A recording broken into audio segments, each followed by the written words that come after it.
Saya Sukma Nurjana, NPM 18110802. Saya dari Universitas UIN Raden Intan Lampung, dari Fakultas Tarbiyah dan Keguruan, jurusan Bimbingan Konseling Pendidikan Islam.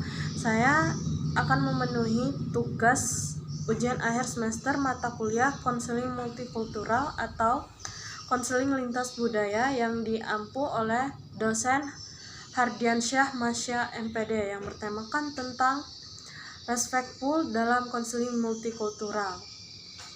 Halpin mendefinisikan bahwa budaya adalah seperangkat asumsi bersama di mana orang dapat memprediksi reaksi tindakan masing-masing sesuai keadaan tertentu. Dan menurut Merriam-Webster, budaya itu adalah kepercayaan adat, bentuk-bentuk sosial, dan ciri-ciri kelompok, ras, agama, dan sosial. Konseling multikultural atau konseling lintas budaya itu sendiri adalah berbagai hubungan konseling yang melibatkan para peserta yang berbeda etnik atau kelompok-kelompok minoritas, atau hubungan konseling yang melibatkan konselor dan konseling secara rasial dan etnik yang sama, tetapi memiliki perbedaan budaya yang dikarenakan variabel-variabel lain seperti seks, orientasi seksual, faktor sosioekonomi, dan usia. Sedangkan menurut Begi Dedi, konseling lintas budaya adalah melibatkan konselor dan konseli yang berasal dari latar belakang budaya yang berbeda. Dan oleh karena itu, proses konseling sangat rawan oleh terjadinya bias-bias budaya pada pihak konselor yang mengakibatkan konseling tidak berjalan dengan efektif. Dalam konseling multikultural ada cara bekerja dengan klien multikultural menggunakan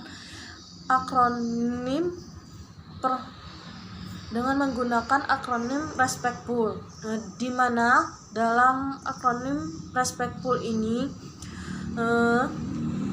menyoroti 10 faktor yang harus diperhatikan oleh konselor dalam menangani klien multikultural, yaitu R, di mana R itu religius atau spiritual identitas, di mana agama atau kepercayaan seseorang. Yang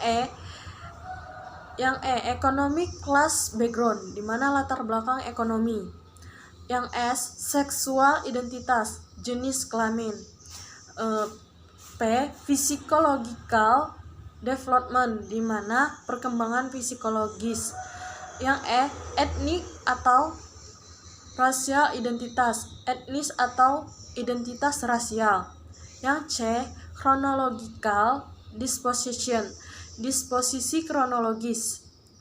Yang T trauma and other threats to their personal well-being, trauma dan ancaman lain terhadap kesejahteraan pribadi mereka. Yang V family history, sejarah tentang keluarga. Yang U unique physical karakteristik, keunikan karakteristik psikis. Yang L language and location of residency which may affect the helping process, bahasa dan lokasi tempat tinggal yang tepat berdampak dalam proses layanan. Dengan memahami 10 faktor tadi, konselor dapat mengembangkan dirinya dalam memahami klien yang multikultural dan konselor multikultural yang efektif. Akan merasa nyaman bertanya serta berkomunikasi dengan klien mereka tentang hal agama, identitas spiritual, latar belakang kelas ekonomi, jenis kelamin, perkembangan psikologis, serta identitas etnis atau ras, disposisi kronologis, trauma, dan ancaman lainnya untuk keberadaan mereka pribadi dengan baik. Riwayat keluarga, karakteristik fisik yang unik, bahkan bahasa dan lokasi tempat tinggal mereka yang nyaman gitu. Mungkin itu saja penjelasan dari saya. Terima kasih. Wassalamualaikum warahmatullahi wabarakatuh.